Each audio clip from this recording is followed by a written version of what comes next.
ఇవాళ మరి రేవంత్ రెడ్డి గారు ఆయన అసెంబ్లీలో రిలీజ్ చేసిన జాబ్ క్యాలెండర్ ఇది. అసెంబ్లీలో మేము చాలా పట్టుబట్టాం. అడ్జర్న్మెంట్ మోషన్ ఇచ్చి ఏమైంది నీ జాబ్ క్యాలెండర్ అని బీఆర్ఎస్ పార్టీ అసెంబ్లీలో గట్టిగా ప్రశ్నిస్తే దీని మీద చర్చ పెట్టకుండా అసెంబ్లీలో టేబుల్ మీద పెట్టి సభ వాయిదా వేసుకొని పారిపోయింది. అదే రోజు మేము అడుగుదాం అనుకున్నాం, మొదటి ఏడాదిలోనే 2 లక్షల ఉద్యోగాలు అన్నావు, ఇది జాబ్ క్యాలెండర్ కాదు, ఇది జాబ్లెస్ క్యాలెండర్, ఇది జాబ్ క్యాలెండర్ కాదు, ఇది దగా క్యాలెండర్ అని చెప్పి మేము ఆ రోజు అంబేద్కర్ విగ్రహం దగ్గర కూర్చొని ధర్నా చేసినాం. డాక్టర్ బాబాసాహెబ్ అంబేద్కర్ విగ్రహం దగ్గర కూర్చొని కూడా బీఆర్ఎస్ పార్టీ ఆ రోజు ఈ కాంగ్రెస్ పార్టీ మోసాన్ని ఎండగట్టే ప్రయత్నం చేసినాం. తెలంగాణ అమరుల స్తూపం ముందు కూర్చొని కూడా చాలాసేపు మా నిరసన తెలియజేశాం. ఈ జాబ్ క్యాలెండర్ వాస్తవానికి ఇలా చెప్పిందే తక్కువ, కానీ ఈ జాబ్ క్యాలెండర్లో చెప్పిన దాంట్లో ఏ ఒక్క నోటిఫికేషన్ కూడా రాలేదు. ఐటమ్ నెంబర్ 5 మీరు చూస్తే ఇక్కడ ఏమన్నారంటే engineering and other post Transco NPDCL ఎస్పీడీసీఎల్లో అక్టోబర్ 24 నోటిఫికేషన్ ఇస్తామన్నారు. అక్టోబర్ 2024 పోయింది, 2025 వస్తుంది కానీ నోటిఫికేషన్ రాలేదు. రెండవది gazetted category engineering services October 2024లో నోటిఫికేషన్ ఇస్తామన్నారు, ఇంతవరకు ఈ నోటిఫికేషన్ కూడా రాలేదు. అదేవిధంగా గ్రూప్ 1 ప్రిలిమినరీ అక్టోబర్ 2024లో ఇందులో ముఖ్యంగా అసిస్టెంట్ కన్జర్వేటర్ ఆఫ్ ఫారెస్ట్ ఉద్యోగాలకు నోటిఫికేషన్ ఇస్తామన్నారు, ఈ నోటిఫికేషన్ ఇంతవరకు రాలేదు. అదేవిధంగా gazetted scale officers degree and above professional services in department corporations and societies జనవరి 2025లో నోటిఫికేషన్ ఇస్తామన్నారు, నోటిఫికేషన్ రాలేదు. DSC mega DSC Ponnam Prabhakar garu నిరుద్యోగ యువతపై కలిస్తే మంత్రిగా ఆయన హామీ ఇచ్చాడు, మేము మెగా డిఎస్సి ఇస్తున్నాం తొందరలోనే అని చెప్పారు. అసెంబ్లీలో పెట్టిన జాబ్ క్యాలెండర్లో కూడా ఫిబ్రవరి 2025న మెగా డిఎస్సికి పిలుస్తామని చెప్పారు, నోటిఫికేషన్ ఇంతవరకు రాలేదు. అదేవిధంగా ఫారెస్ట్ బీట్ ఆఫీసర్స్ ఫిబ్రవరి 25న నోటిఫికేషన్ ఇస్తామని చెప్పారు, ఇది కూడా రాలేదు. ఎస్ఐ కానిస్టేబుల్స్ ఉద్యోగాలకు ఏప్రిల్లో నోటిఫికేషన్ ఇస్తామన్నారు, అది కూడా రాలేదు. ఏది రాలే. మీరు పెట్టిన జాబ్ క్యాలెండర్లో ఒక్క నోటిఫికేషన్ కూడా రాలేదు. ఇది జాబ్ క్యాలెండర్ కాదు, ఇది దగా క్యాలెండర్, జాబ్లెస్ క్యాలెండర్, నిరుద్యోగ యువతను మోసం చేసిన క్యాలెండర్ తప్ప ఏమి లేదు.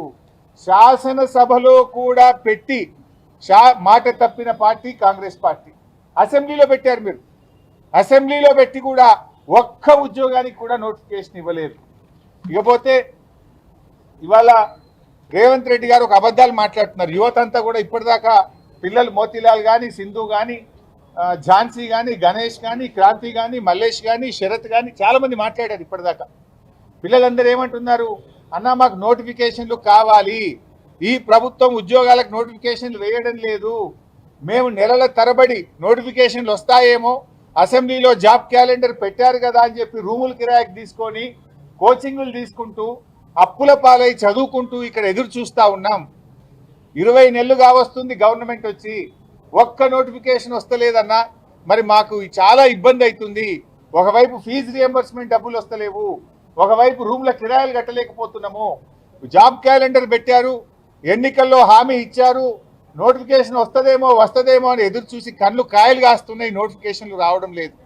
పైగా రేవంత్ రెడ్డి ఉద్యోగస్తులు నిరుద్యోగ యువత ఉద్యోగాలకు నోటిఫికేషన్లు అని ధర్నాలు చేస్తుండని అబద్ధాలు మాట్లాడుతుండు, దొంగ మాటలు చెప్తుండు.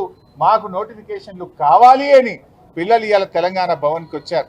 అంటే రేవంత్ రెడ్డి బట్టేబాజితనం, డోకేబాజితనం ఇవాళ బయటపడతా ఉంది. ఇవాళ రేవంత్ రెడ్డి తీరు ఎట్లుందంటే ఏరు దాటినాక తెప్ప తగిలేసినట్టున్నది.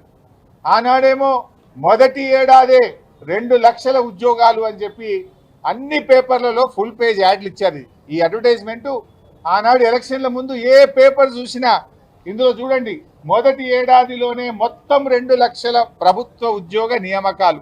ఏమి మరి ఇప్పుడు పిల్లలు చెప్తున్నారు, మేం చెప్పడం కాదు, ఇది వీడియో లైవ్ అయింది. పిల్లలు ఏం చెప్పారు, అన్నా రేవంత్ రెడ్డి వచ్చిన 20 నెలల్లో 12,000 ఉద్యోగాలు ఇచ్చారని కొందరు అన్నారు, 11,000 అని కొంతమంది పిల్లలు అన్నారు. ఏది ఇచ్చినా 12,000 దాటలే.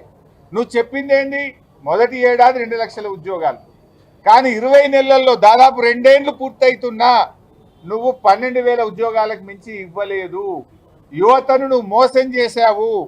మీరు ఒక రకంగా చూస్తే ఆనాడు బీఆర్ఎస్ పార్టీ 9.5 ఏళ్లలో 2 ఏళ్లు కరోనా వచ్చింది, 2 ఏళ్లు రాష్ట్రపతి ఉత్తర్వుల సవరణ కోసం ఢిల్లీ మీద ప్రధానమంత్రి దగ్గరికి కేసీఆర్ గారు స్వయంగా వెళ్ళి రాష్ట్రపతిని కలిసి ఒత్తిడి పెంచి మేము సాధించాం. ఆ రోజు మేము ఇచ్చిన నోటిఫికేషన్లు ఇంకో 70,000 ఉన్నాయి. 1,64,000 నియామకాలు పూర్తి చేశాం. మరో 70,000 నోటిఫికేషన్లు ఇచ్చాం. మేము యావరేజ్గా ఇచ్చింది చూసుకున్న ఏడాదికి 16,000 ఉద్యోగాలు బీఆర్ఎస్ ఇచ్చింది. రేవంత్ రెడ్డి ఎంత ఇచ్చిండు? 12,000 కూడా 20 నెలలు కదా, 20 నెలల్లో 12,000 ఇచ్చిండు. అంటే ఏడాదికి కేసీఆర్ 16,000 ఇస్తే నువ్వు అందులో సగం కూడా ఇయ్యలే. అంటే నువ్వు అన్ని అబద్ధాలే. ఏదో చోరు ఉల్టా కోత్వాల్కు డాంటే అన్నట్టు దొంగవు నువ్వు, అబద్ధాలు ఆడింది నువ్వు, పిల్లల మీద వేస్తుండు. పిల్లలు నోటిఫికేషన్లు వద్దన్నారని, మాకు నోటిఫికేషన్లు కావాలని ఇలా తెలంగాణ భవన్ తలుపులు తట్టిండ్రు నిరుద్యోగ యువకులు. ఇది ఎట్లా ఉందంటే ఆడరాక పాత గజ్జెలు అనే ఒక సామెత ఉంటుంది. నీకు నోటిఫికేషన్లు ఇయ్యే శాతగాక, నువ్వు నోటిఫికేషన్లు ఇవ్వక ఇవాళ నువ్వు నిరుద్యోగ యువతను మోసం చేస్తూ ఉన్నావు మిస్టర్ రేవంత్ రెడ్డి. ఇవాళ యూత్ డిక్లరేషన్ ఆనాడు స్వయంగా ప్రియాంక గాంధీ గారు సరూర్ నగర్ స్టేడియంలో మీటింగ్ పెట్టి యూత్ డిక్లరేషన్ చేశారు. ఆ రోజు ఏం చెప్పింది ప్రియాంక గాంధీ గారు? నేను ఇందిరాగాంధీ మనమరాలుగా మాటిస్తున్నాను, ప్రియాంక గాంధీగా మాటిస్తున్నాను, ఏడాది లోపల ఉద్యోగాలన్నీ ఇస్తా అని చెప్పి 5 అంశాలతో కూడినటువంటి యూత్ డిక్లరేషన్ను ఆ రోజు ప్రియాంక గాంధీ గారు రిలీజ్ చేశారు. ప్రియాంక గాంధీ గారు నా బాధ్యత అని చెప్పారు. మరి వాళ్ళు ఎక్కడ పోయినరు? 20 నెలలైంది ప్రియాంక గాంధీ గారు.